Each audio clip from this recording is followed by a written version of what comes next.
Esteves, é fascinante ver estas declarações e o resultado imediato nos mercados. Isto é bom? Neste momento, convém lembrar, continuamos, enfim, num estado, digamos, de emergência, mesmo a nível europeu. Convém lembrar que tem sido tomado todo um conjunto de decisões, nomeadamente, enfim, na última, no Conselho Europeu, mas os problemas estão longe de estar resolvidos. Neste caso, aquilo que parece ser de salientar é efetivamente uma prontidão nas respostas. De facto, a Espanha tem sido um problema bastante complicado. Nos últimos dias temos assistido a um aumento significativo, se quisermos, do risco das taxas da própria dívida pública e, enfim, esta resposta, de facto, se há uma coisa que pode ser dita, é que não há qualquer equívoco. Isto é o Presidente do Banco Central Europeu a dizer, não é completamente novo, mas de forma determinada, de que tudo fará para preservar o Ele foi particularmente vigoroso. Ele diz que fará tudo e mais adiante, nesta parte não estava ali, farei tudo neste mandato. Atenção. Portanto, isto é mesmo para o mercado, pôs o risco, digamos, em cima da mesa. Exatamente. E tentou controlá-lo. Exatamente. Identificou, tenta controlá-lo e tenta mandar mensagens inequívocas para o mercado. Claro que depois, novamente, há sempre os detalhes e os pormenores técnicos que são mais complicados. Exatamente. Como se diz e porquê? Porque depois é exatamente o que é que se vai fazer. Convém lembrar que a Espanha queixava-se, digamos assim, que o Banco Central Europeu estava muito passivo na aquisição de dívida pública, portanto, de facto, tem estado ausente praticamente há 3 semanas, que estava fora do mercado e que isso, de alguma forma, a perturbar um bocado o caso espanhol. Agora, a questão de fundo e ele também refere, o Presidente do Banco Central Europeu também refere, dentro do mandato. E esta tem sido sempre uma área delicada, que é exatamente saber a linha exata até onde é que o Banco pode ir. Falemos disso, até se ele tem instrumentos para isto. O mandato dele, quando analisado, o mandato dele é manter os preços estáveis. Acabou. Exatamente. Mais nada. É muito interessante. Ou mais nada. Ele refere isso. Ele refere, curiosamente, na intervenção longa dele, ele refere que neste momento, como se costuma dizer, o perigo de inflação, de facto, não é muito elevado. E que, segundo ele, permite que o mandato do Banco Central Europeu avance um bocadinho mais para, se quisermos, as próprias áreas. Controlador financeiro e... Exatamente. Ou seja, ele, digamos, explicou que, como aquilo que é o grande mandato, que é a estabilidade de preços, se quisermos o controle da inflação, está de facto assegurado, que daria alguma margem de manobra para o Banco Central Europeu, digamos assim, poder ter o tipo de ferramentas. Ora bem, quais são as ferramentas? É, naturalmente, poder ir ao mercado, comprar, o velho tema de comprar a dívida pública dos países, quer no mercado primário, quer no mercado secundário, e através disso, digamos, ajudar, obviamente... Isso é ajuda direta a governos, não é? Exatamente. Essa é uma coisa que o Banco Central Europeu, em princípio, não faria. Mas há outra questão que é mais delicada. Eu, do meu ponto de vista, interpreto isto e continuo a interpretar isto como um estado de emergência. Não pode ser normal que os bancos centrais sejam chamados, digamos assim, na prática estamos a falar de criar moeda, estamos a falar na prática de injetar liquidez no sistema. Isto deveria ser um mecanismo muito, muito excepcional e não, digamos assim, um mecanismo que praticamente é quase uma primeira opção. Temos visto isso nos Estados Unidos, temos visto isso também já na Europa com aqueles 2 processos maciços, aqueles dois projetos maciços de empréstimo a bancos, chamados LTROs, e, portanto, essa é uma preocupação que não é pequena, que é mecanismos que deveriam ser completamente extraordinários e excepcionais, fiquem com alguma quase vulgaridade e, pior do que isso, que de repente não nos consigamos libertar desses mecanismos. O João Cantigas Esteves tem manifestado reservas constantemente quanto a estas injeções ou fabricações de dinheiro, quer por parte dos Estados Unidos, quer por parte da Europa, que o tem feito também em quantidades assinaláveis. Repare, eu penso que só temos de ter alguma preocupação. Porquê? Porque, de facto, tudo isto é muito, muito virtual. Nós falamos em milhões e milhões de milhões e bilhões e trilhões e, de facto, um dos grandes problemas desta crise é a virtualidade com que o próprio mercado financeiro e o próprio mundo financeiro se transformou. E muito desse problema tem a ver exatamente com se achar normal que os Estados tenham esse mecanismo ou possam ter esse mecanismo de quando têm necessidade, criam moeda. Ora bem, penso que enfim, qualquer pessoa entende que isto não pode ser uma solução. Era bom que assim fosse, não é verdade? Sempre que tivesse necessidade, imprimia-se moeda.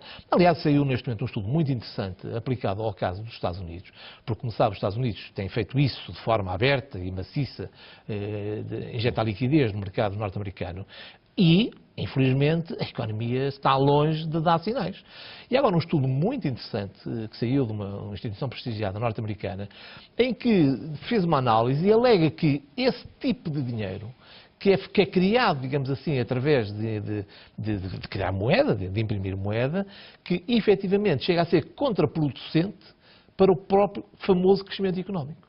Ou seja, vem pôr em causa, e de alguma forma a experiência recente dos Estados Unidos ajudam a completar esta análise, que não é suficiente, não resulta, na maior parte das vezes, injetar liquidez sem, obviamente, resolver os problemas pelo qual é necessária, digamos, essa liquidez. Mas há outro elemento, a rua grega, a rua italiana e a rua portuguesa, particularmente a ala esquerda da rua, quer dinheiro e quer uma solução já.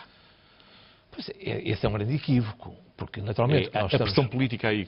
Claro, mas vejamos, nós temos que ter presente, primeiro, que estamos num ambiente excepcional, num período muito complexo, e outra coisa que tem que ser clara, e deveria ser mais clara ainda pelos agentes políticos, é que nós não estamos a tentar voltar ao ponto de partida. Isso acabou de vez.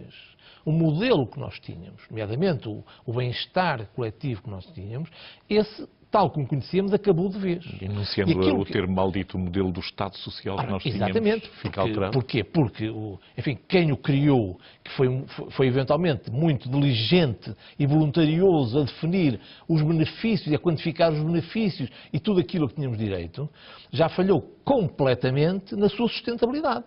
Ou seja, os tais pais do modelo, do modelo social, digamos assim, europeu, que do lado da despesa foi, digamos, uma atribuição, e politicamente é muito interessante dar tudo a todos, mas os tais pais falharam redondamente no seu financiamento. Isso tem que ser dito de forma clara.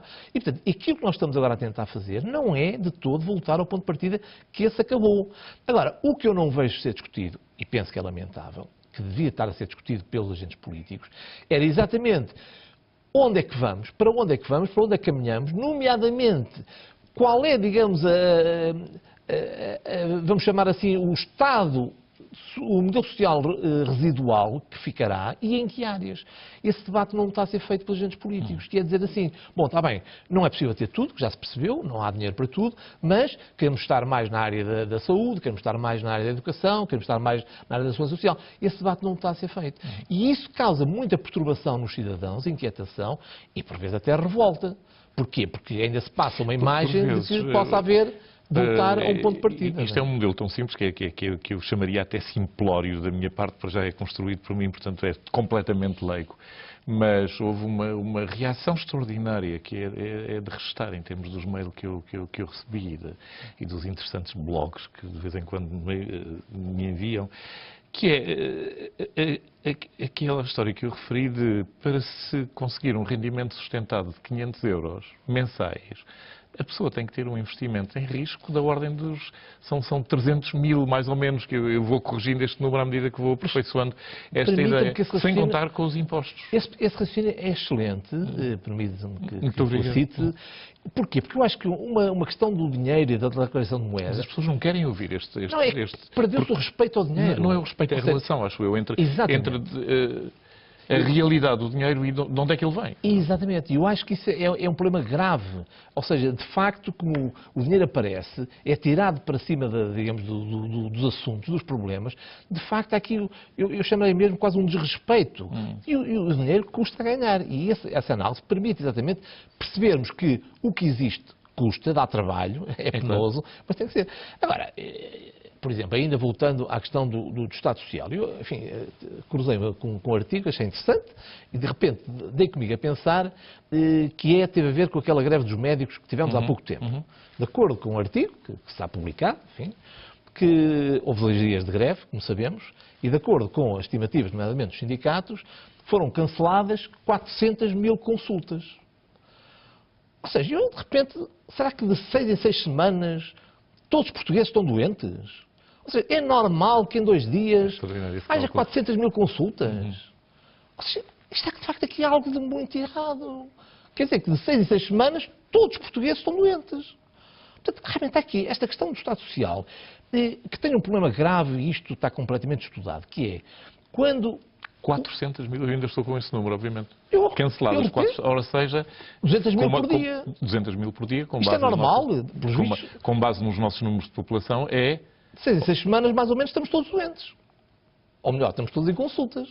Claro. Ou seja, isto qual é o problema, digamos, a perversão do Estado Social, e obviamente que está mais que provado que o Estado é um mau gestor, é que sempre que o beneficiário não é quem paga, ou também ao contrário, quem paga não é o beneficiário, infelizmente estamos cheios de problemas e de casos em que no máximo há má gestão, mas em muitos dos casos há inclusive corrupção. É exatamente este problema, porque parece-me não ser possível que haja consultas, haja, digamos, o normal seja 400 mil consultas por 2 dias. Portanto, isto para dizer que, de facto, o valor do dinheiro, o respeito pelo dinheiro perdeu-se muito, na verdade, e é algo que tem que ser reconquistado. Quer dizer, e obviamente que, novamente, não vamos poder voltar para ser utilizados racionalmente. Quer dizer, algo está muito errado no próprio modelo. Isto é, quer dizer, dá-me a impressão que, com todo o respeito, mas acho estranho que na prática todos os portugueses, na verdade, em média, naturalmente, estamos a falar em média, de 6 em 6 semanas, estejam doentes. Portanto, e porquê? Porque só tenham que ir ao médico. De alguma forma, se calhar, o modelo, não é verdade, fomenta que isto aconteça. Não é uma vez por mês, mas é igual. Mais ou menos 6 em 6 semanas. Aqui fica. Eu tenho mais